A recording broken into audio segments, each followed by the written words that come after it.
bonjour! Putain, mais où il est quoi? Je suis là! Et bonjour! Comment ça va, amigos? Alors oui, effectivement, la déco a changé, tout simplement parce qu'en fait, on a fait un peu plus de place. Du coup, en fait, les figurines, tout ça, elles sont là-bas. Donc vous les verrez plus, moi je les vois. Mais j'ai également une magnifique nouvelle à vous annoncer, amigos. Quelque chose que je voulais partager avec vous. Ce week-end, je suis parti en Andorre avec ma petite amie. Et il s'est passé deux choses. Bon, je me suis fiancé, mais surtout, j'ai trouvé FIFA à 30 € tout neuf. FIFA 2019, je l'avais pas. Plus sérieusement, je me suis fiancé ce week-end et voilà, je voulais le partager avec vous. Ne vous inquiétez pas, le rythme de vidéo ne changera pas. Pour ceux qui sont sur la page Facebook, vous le savez, à chaque fois que j'annonce un thème de vidéo, je le fais en sondage. Je vous mets un petit sondage sur la page et par vous-même, en général, vous comprenez de quoi la vidéo va parler. Le premier sondage, c'était est-ce que vous préférez Gohan Ado ou Gohan Ultime? Je reviendrai sur cette vidéo plus tard.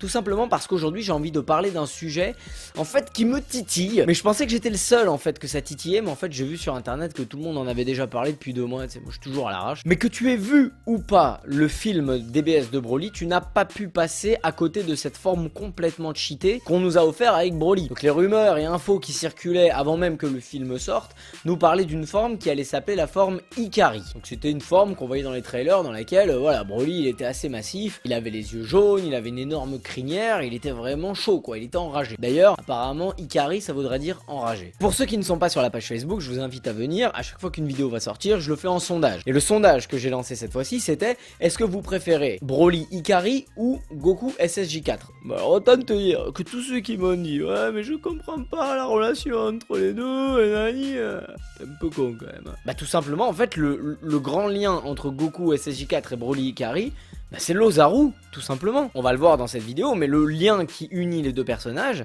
bah c'est tout simplement le fait que ce soit deux personnages qui arrivent à maîtriser la puissance de l'Ozaru dans un corps normal. Et si tu as fait le lien entre les deux, tu t'es forcément demandé, est-ce que la forme Ikari de Broly, ça va être en fait une nouvelle transformation que tous les Saiyans vont pouvoir atteindre au fur et à mesure de Dragon Ball Super, ou bien est-ce que c'est simplement une forme qui est propre à Broly? Alors évidemment, moi je peux pas y répondre, hein, mais bon, c'est toujours cool de pouvoir un peu spéculer là-dessus. Et puis en plus c'est cool parce que ça m'a permis de me remettre un peu dans Dragon Ball GT. Bon, je t'avoue pas 10 ans parce que bon. Il y a d'ailleurs, pour une fois que je peux placer une page Facebook sur laquelle vous pourrez lire Dragon Ball GT en comique, enfin en comique, manga, peu importe. En plus c'est un Toulousain qui tient cette page, il bosse sérieusement le mec, donc je vous mets le lien de la page en description, allez regarder, comme ça vous pourrez lire, abonnez-vous à sa page, un mec vraiment sympa en plus. Donc pour commencer, nous allons nous intéresser à ces deux transformations et voir ce qui les unit. Donc comme je disais en fait, que ce soit pour l'une ou pour l'autre, les deux formes présentent une certaine similitude. À savoir que ce soit la forme Ikari ou la forme SSJ4, ce sont deux formes dans lesquelles le Saiyan maîtrise la puissance de l'Ozaru et arrive à la condenser dans un corps humain. Comment on se transforme en SSJ4? D'abord, il faut que le Saiyan ait atteint la forme de Super Saiyan. Ensuite, il faut qu'il se transforme en Ozaru, entre guillemets, en Ozaru Super Saiyan. Donc c'est un Ozaru mais doré quoi. Et une fois qu'il est en Ozaru doré, il faut qu'il arrive à maîtriser ses instincts, maîtriser ses émotions, reprendre sa conscience. Et une fois qu'il y arrive, eh bien il se transforme en SSJ4. D'ailleurs, il a besoin de passer qu'une seule fois par ce stade. Une fois qu'il est passé par l'Ozaru doré, il peut à partir de là toujours se transformer en SSJ4 sans passer par toutes ces étapes. Le fait qu'il puisse justement maîtriser la puissance de l'Ozaru dans un corps humain, eh ben ça fait du SSJ4 en fait une forme Saiyan très différente de tout ce qu'on avait vu dans Dragon Ball Z, puisque là en fait c'est vraiment un mix entre l'humain et la bestiole. Il garde une taille humaine, des muscles humains, etc. Par contre il est recouvert d'une fourrure, il a une crinière assez ébouriffée, il a les yeux jaunes. Au-delà de ça, bon, dans DBGT c'est la forme ultime quoi, je veux dire c'est la dernière transformation, et c'est vrai qu'on peut penser que c'est vraiment la transformation ultime du Saiyan. Et je trouve que c'est vachement bien fait dans Dragon Ball GT cette transformation, pour nous montrer que c'est vraiment la transformation, la forme ultime du Saiyan, comme Freezer a sa forme ultime quand il est petit, etc. Et ben ça, ce serait vraiment la forme véritable du Saiyan. De son côté, en fait, le fait qu'ils aient canonisé Broly dans Dragon Ball Super fait que certainement on va le revoir plus tard, certainement dans l'arc de Moro, et on va avoir beaucoup plus d'informations sur cette transformation ou bien sur cette forme Ikari. Parce que là, pour le moment, on sait pas vraiment comment Broly accède à cette forme Ikari. Donc Paragus le dit, il dit en fait dans cette forme-là, Broly maîtrise la puissance du grand Ozaru, mais il garde sa forme humaine pour pouvoir bouger, pour être très movible, etc. Par contre, il devient complètement fou dans cette forme. Il est enragé, il contrôle plus rien, comme un Ozaru en fait. Quand Goku, Gohan, etc. se transforment en Ozaru, il n'arrive pas à reprendre conscience, il pète un plomb, il casse tout. Il devient mi-homme, mi-bête, et il devient vraiment violent, vraiment enragé, etc. Et ces deux points en fait, c'est vraiment deux caractéristiques aussi du Saiyajin, parce que c'est vrai que les Saiyajins, c'est des animaux quelque part. Donc, quand tu vois cette forme, tu peux aussi te dire qu'il s'agit d'une forme ultime du Saiyan, parce que ça correspond vraiment au Saiyan. Donc maintenant que j'ai expliqué tout ça, évidemment, donc deux formes qui maîtrisent l'Ozaru, avec à peu près les mêmes cheveux, avec les yeux jaunes, etc. C'est normal, maintenant vous le comprenez pour ceux qui n'avaient pas compris, qu'on puisse faire la relation entre les deux. Tout laisse à penser avec cette forme Ikari, qu'en fait, Akira Toriyama veut juste revenir un peu sur ce qu'il avait fait dans Dragon Ball GT, à savoir la forme SSJ4, voire de peut-être décider de la ramener dans Dragon Ball Super. Cependant, il faut quand même bien faire attention, parce que malgré le fait que ces deux formes se ressemblent beaucoup, il y a une énorme différence entre les deux. Quand je parle d'une différence, c'est vraiment une différence scénaristique. Faut bien comprendre que dans Dragon Ball GT, le SSJ4 en fait c'est la dernière transformation de Sangoku. Même si elle apparaît pas dans le dernier arc, c'est la dernière transformation. La seule évolution qu'il va avoir derrière et qui sera possible, ce sera de fusionner avec un autre SSJ4, mais il y aura rien au-dessus. Un peu comme le SSJ Blue dans Dragon Ball Super, il n'a pas de transformation au-dessus. Donc effectivement le SSJ4 c'est une transformation. D'ailleurs c'est pour ça qu'on l'appelle SSJ4, pour bien montrer que hiérarchiquement c'est une transformation qui se situe au-dessus du Super Saiyajin 3. Super Saiyajin 3 d'ailleurs qui est je pense ma transformation préférée, et qu'on a vite mis de côté, et je trouve ça dommage, parce que moi j'adorais cette transformation. Par contre, il faut bien comprendre qu'au même titre que par exemple que l'Ultra Instinct dans Dragon Ball Super, la forme Ikari n'est pas une transformation.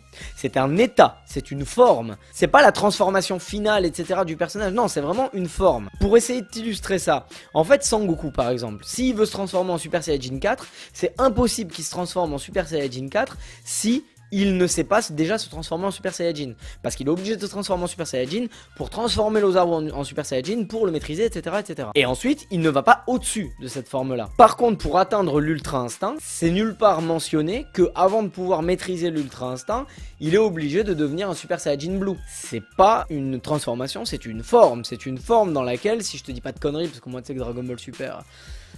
c'est une forme dans laquelle en fait il n'y a plus du tout de pensée, il n'y a plus de conscience, etc. C'est le corps qui instinctivement se déplace tout seul, qui esquive les coups tout seul, qui attaque tout seul, donc ça réduit le temps de réponse du corps, ce qui augmente la capacité du corps, quoi, en gros, si j'ai bien compris. Donc c'est une technique, c'est pas une transformation. De la même manière, lorsque Broly atteint sa forme Ikari, pour lui, c'est sa forme ultime, parce qu'il ne s'est jamais transformé en Super Saiyajin avant.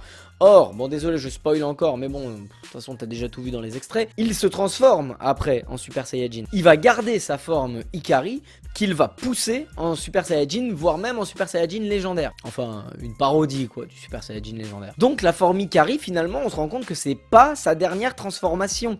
C'est juste une forme qu'il va atteindre pour pouvoir ensuite évoluer. À l'inverse du SSJ4, qui était la dernière des transformations. C'est une forme dans laquelle, à l'inverse du coup de l'Ultra Instinct, qui est vraiment une maîtrise totale, bah là c'est vraiment un bas les couilles total. Le Saiyan devient fou dans cette forme, Ikari il devient complètement taré, il se maîtrise plus, il casse tout, c'est un singe quoi. C'est pour ça que je pense qu'il faut bien comprendre la différence et la nuance entre ce qu'étaient les transformations dans Dragon Ball Z et les évolutions dans Dragon Ball Super. En fait, dans Dragon Ball Super, on est plus sur des formes qui sont propres à la personnalité de chaque personnage. Du coup, cette question maintenant se pose, est-ce que Sangoku va atteindre la forme Ikari ? Donc avant d'aller plus loin, je pense qu'il est important quand même de rappeler quelque chose. C'est que Dragon Ball GT n'est pas une suite officielle de Dragon Ball Z. Alors que Dragon Ball Super est censé être la suite officielle de Dragon Ball Z. Non, je dis ça pourquoi ? Parce que du coup, ça me semble complètement impossible de voir débarquer un Sangoku SSJ4 dans Dragon Ball Super. C'est impossible. À tous ceux qui pensaient que le fait de canoniser le Ikari qui ressemble au SSJ4 voulait dire que Goku allait retrouver sa forme SSJ4, c'est pas possible. Parce que Dragon Ball GT n'existe pas. C'est vraiment un univers parallèle qui n'a jamais existé. C'est un très très gros OAV en fait, Dragon Ball GT. Mais ce n'est pas canon à Dragon Ball Z. Donc Sangoku SSJ4 n'a jamais existé. Maintenant on pourrait quand même imaginer que peut-être Sangoku pourrait atteindre cette forme Ikari. Mais très honnêtement je ne pense pas. Et je ne pense pas en fait justement par rapport à ce que je te disais juste avant. En fait Sangoku Goku a déjà atteint une forme qui lui correspond très bien, à savoir l'Ultra Instinct. Et ça semble complètement illogique de voir Son Goku atteindre une forme Ikari, parce que en fait le personnage de Son Goku tend à devenir genre le meilleur expert en arts martiaux de tous les univers. Donc l'Ultra Instinct c'est vraiment une forme qui correspond bien au personnage. A contrario, Broly c'est un enfant sauvage, c'est un Saiyajin, le pur Saiyajin. Donc cette forme Ikari lui correspond aussi très bien. C'est une forme dans laquelle il dévoile sa véritable nature de Saiyajin, dans laquelle il contrôle plus rien, dans laquelle il laisse juste exploser toute la puissance qu'il a à l'intérieur de lui. De la même manière, on va certainement voir Vegeta, peut-être un peu plus tard, atteindre une forme qui ne correspond qu'à lui.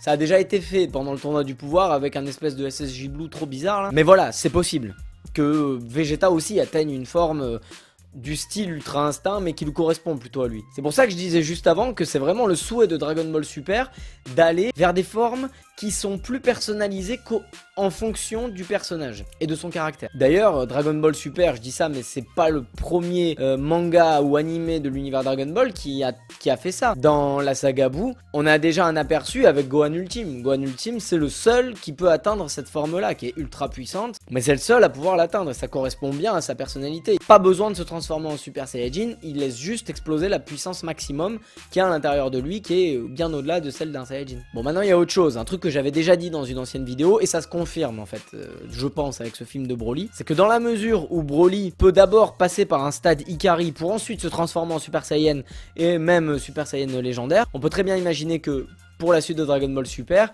Son Goku va maîtriser l'Ultra Instinct à mort et derrière pouvoir booster l'Ultra Instinct en Super Saiyan, etc. ou Kaioken, j'en sais rien. Je peux comprendre que le jeune public kiffe voir tout cet enchaînement de transformations, etc. Si j'avais connu ça petit, j'aurais adoré, très certainement. Mais voilà, le fait d'aller vers cette logique de forme et non plus de transformation, en fait, correspond au piège dans lequel Dragon Ball Super est tombé. En fait, Dragon Ball Super a été pris dans son propre piège. À force de faire plein de transformations, et ben ils ont été obligés de se déplacer vers autre chose que des transformations, et donc des techniques, des formes, etc. Contrairement à Dragon Ball GT qui nous a apporté une seule transformation, donc le SSJ4, Dragon Ball Super en a trop apporté. SSJ God, SSJ Blue, SSJ Pink, la forme chelou là de Trunks quand il se transforme. Et le problème en fait, si tu veux, avec ça, c'est que Dragon Ball doit rester ce que Dragon Ball est, c'est-à-dire en fait un manga dans lequel la thématique c'est l'évolution, le dépassement de soi.